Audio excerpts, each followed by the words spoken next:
Okay. I could stay all afternoon like that, you know, Ron. Me too, I'm loving this guitar.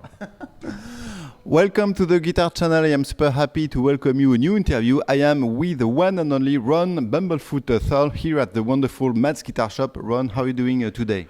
Doing wonderfully. Thank you so much for your time right now. Yeah. Thank you.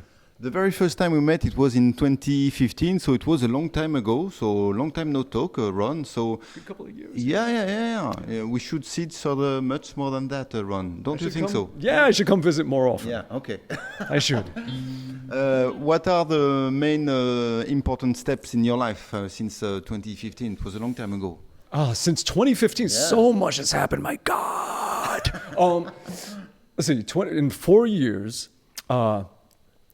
Just released the solo album in 2015. We did an interview about that. Yeah.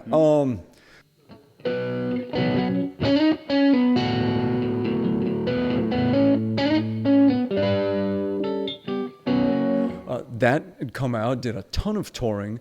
2 albums with the band Art of Anarchy, one with Scott Weiland as the vocalist, another one with Scott Stapp as the vocalist. Put together Sons of Apollo. Yeah. Put out an album with that, toured around, just released a live Blu-ray, and we're about to start mixing the second album, should be out in January of next year. Cool. And becoming the lead singer of the band Asia. Yeah. How did you come up with such gigs like that? I mean, it must be pretty amazing to head Asia. They're great guys, and great music, and yeah. So that one, I was doing a couple of shows, had this sort of this fun band that was it was Carmine and Peace on drums. Mm-hmm. It Not was bad. Not bad at all. Fantastic. Good start right there. Rudy Sarzo on bass. Not bad either. Not bad at all. And Jeff Downs on keyboards. Okay. Definitely not bad. Phil Narrow from the band Talus with Billy Sheehan. On vocals, phenomenal singer. That guy is he can sing the phone book and it'll be the most beautiful thing you ever heard. And I was on guitar. And then we also had Gene Cornish from the Rascals on guitar, which were such opposite type players. And it was a great mix when we would play together, 2 different styles. And we just hit it off so well. Love that guy, Gene Cornish. Mm-hmm. Yeah. You know the Rascals? Yeah, Young Rascals? No. You definitely know their stuff. Okay, let me think. What's some of their songs? So easy to see. People everywhere just got to be free. Like a lot of 60s kind of, I wouldn't say protest rock, but just music of the time. Yeah. Okay, Groovin'. You know that song? On a Sunday afternoon. They had one of my favorite songs by them. It was very kind of almost loungy. It's called How Can I Be Sure? In fact, it was an inspiration for me when I did the Uncool album.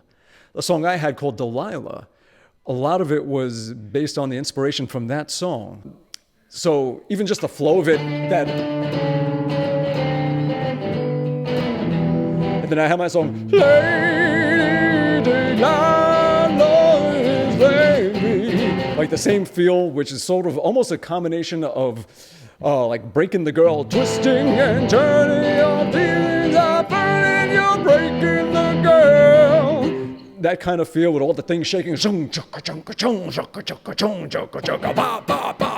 That with just how much I just love music from the 60s and 70s that was so melodic and just feel-good music. I love feel-good music. The Rascals had a lot of feel-good music. Stevie Wonder, Tom Jones, all that stuff. Yeah, I'm a metalhead, but you know what? Every metalhead loves that kind of stuff too. Really. I guarantee you take anyone that's into, Carcass and Gorgoroth and whatever it is, and you put on some Bee Gees, and they're gonna be like, and they go, yeah, I'm telling you, yeah. Okay, that's the magic trick right there. Because the truth is, metalheads love quality music. They love music with depth. They love music that's musical. They love art that's artistic. They love things that are intense and the groove part maybe too. Yeah. Oh, tons of, yeah. Whatever kind of groove it is, whether it's, mathematical footwork or just a whole lot of stuff shaken in some kind of pocket. But you will find that metalheads definitely are the most just deeply, their roots are very deep into just musicality, for sure, and you hear it in metal. There's so much classical metal and this metal and that metal and jazz metal and all kinds of metal and every kind of metal, more so than pretty much any other kind of music. So that's why, every metalhead is going to have some secret little thing like, it's like they love like the heaviest stuff, but then they'll be like, yeah, and I also like Olivia Newton-John, but don't tell anybody, Tell me, Ron, we are here at Matt's Guitar Shop, so are you into old guitars? I am. I just don't own any. Yeah. Because I is Poe. Yeah.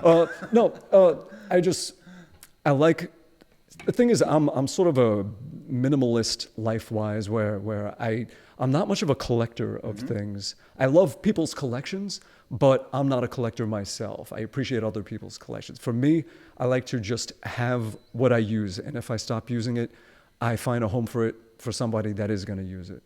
So my guitar collection is pretty small, considering how long I've been playing and how many guitars I might have had. And the oldest guitar I have isn't really that old. It's a 89 Les Paul. That's a reissue of the 59.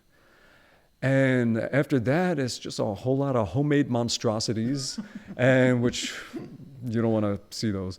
And sure we do. And then some, well-made guitars by people that know how to make guitars from Vigier. And so that's pretty much my collection. It's mostly well-made Vigier guitars, an 89 Les Paul, and then some Frankenstein things. I don't know if you could even call them guitars, just attempts. Here you are playing a 1949 T-Bone Walker Gibson guitar. Yeah. Would that be the guitar you would like to come home with? If I was, from all the collection here? If I was going to take home a vintage guitar, this is the one. It's as vintage as they get, and it's just got a great sound. And I think it's probably sinful that I was just playing the Bee Gees on it. Of all the things that you should be playing on a guitar with this much historical value. But hey, you know what? Guitars are meant to make music with, and that's what should be. Yes. Do you remember the very first guitar riff you were able to play on guitar, and can you play it? I do. The very first thing was my guitar teacher taught me this. What else? And just getting down the swing. Yeah, I remember just showing me how you keep this finger down without lifting this one. So this finger just covers this one up, and then you take it off just for the 1, 2, 3, 4, 1, 2, 3, and then a swing feel. And that's important. You gotta show kids swing early, because there's a loss of swing these days. that kind of thing. There's too many people that are just playing it straight. They need to get there. So, yeah, so. But then the first real song that I learned riffs to was.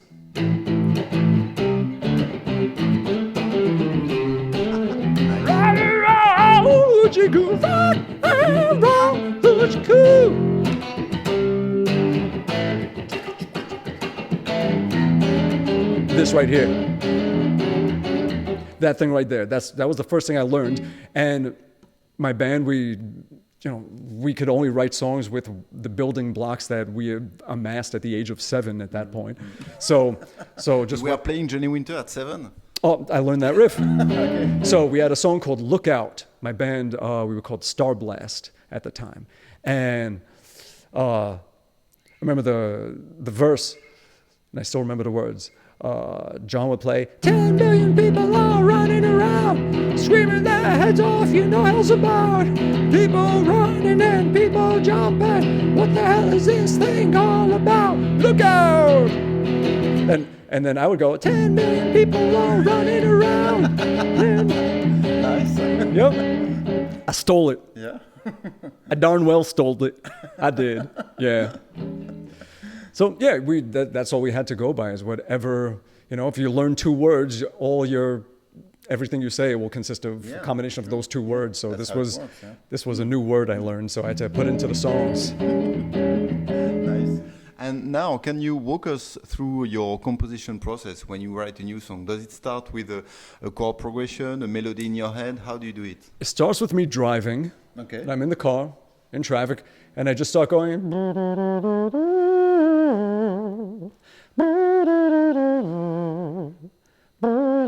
I just start singing something, and just I don't know where it comes from. It just does, and then I'm like, And then I pull out my phone. Yeah. And While driving, of course. Of course, yes. Yeah, I finish, texting and putting on my makeup and eating a sandwich, all while driving, Sure. and no makeup. And then I'll just do a voice memo, and I'll just go, song idea number 47. Then at some point, if it sticks, it'll happen at some point when I'm just at home on the couch and got an acoustic guitar next to me, and then I'll just start playing it, and then I'll be like, all right, should there be vocals, or is that too Disney sounding, or should it just be guitar or whatever?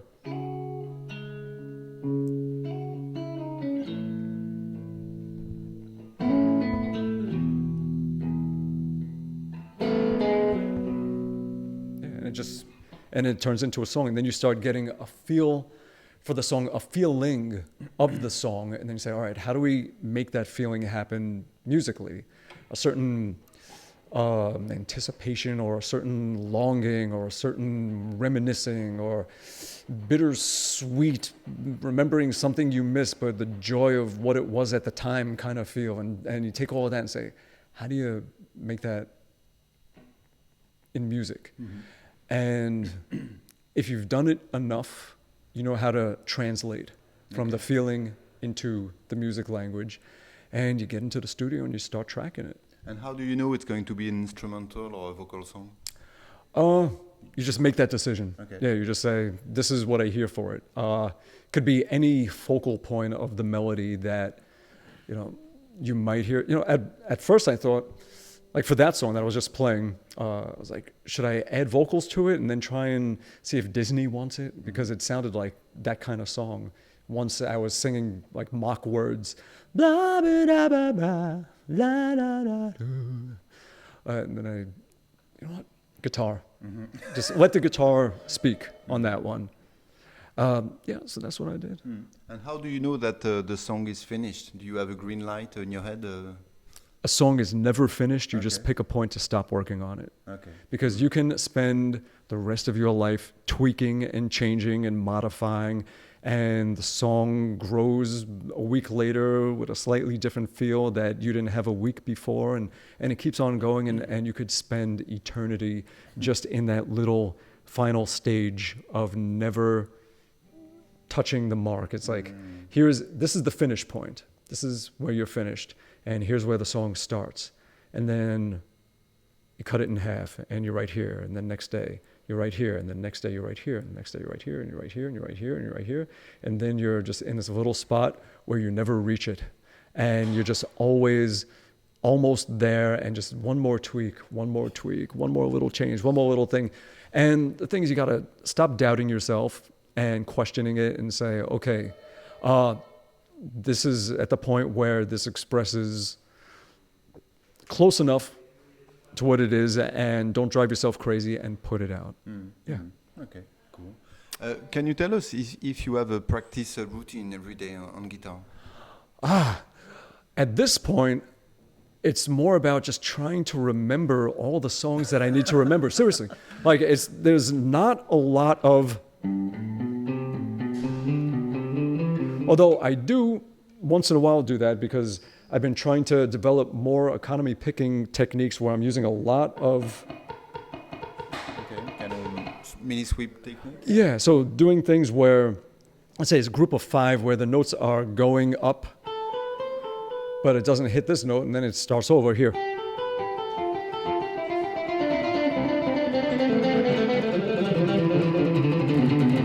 And doing it with sweeps, where you're going to go up, down, up, down, up, down, down, up, down, up, down, up, down, and then it starts over. So just figuring out when to give it a sweep and when to just down, up it. So that kind of stuff. Down, up, down, down, down, down, down, down, up, up, up, up, up, up, for groups of 7.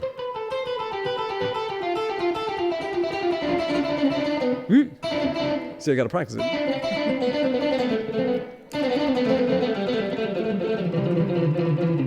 Or the other way, just reversing all the ups to downs and.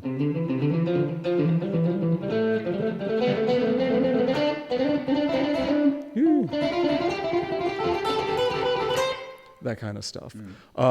Or maybe just little,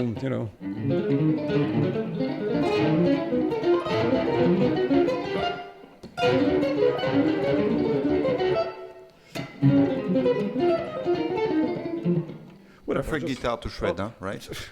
It's so wrong. Do not do that. Don't try this at home. No, it's wrong. I should be spanked. What about a warm-up routine before a show? What about a warm-up routine before a show? Just get the fingers moving, and more about just doing vocal stuff. Okay. Just a lot of. It works on a show day. Yeah. The whole day, just constantly in between talking. It was like, "Hey, how you doing? Nice to see you. Yeah, how's everything?" I'm sure it goes well. Yeah. Yeah, but it helps. Yeah, you got to keep it elastic, and you have to keep it from tightening up, because once you damage it, and if you have 20 more shows to do, you're screwed. So you got to just. The whole goal is not getting ill in any way or injured in any way, so that you can keep going. Yeah. As a word of conclusion, what would be the word of wisdom you would like to share with musicians, guitar players, to keep the fire? A word of wisdom. All right, now we got to take You have a bird, so you must be super wise, no? Well, I'm turning. He's cracking up because we just had this conversation about how I'm turning 50 this month. So So you're super wise. Well, see? Yeah. It's true. And saying how, like, I am now officially old. And I'll say, no, you're not. And say, well, am I young? No. You cannot. Once you hit 50, no one can call you young. It's true. When you're 40, people say, no, you're still young. But once you hit 50, you can't. No, young does not work anymore. You're no longer young. But with that comes a lot of freedom where, like, I mean, I was giving so many examples. I was saying how, you could walk slow.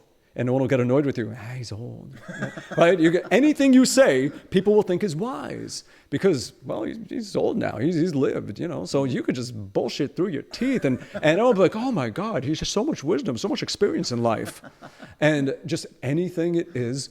Once you hit 50 and you're officially not young, you can get away with anything. So it's pretty cool. So if I have to choose one word of wisdom. See, and now anything I say, you say, "Oh, that's very wise," because with that kind of 'cause he's not- introduction. Yeah. Exactly. So what can I say? The pressure is on. I know, shit. All right, if I have to choose one word, this is a cheap cop out. Metronome. Metronome. It's not for beginners. It's for pros. And if you keep using one, you're a pro.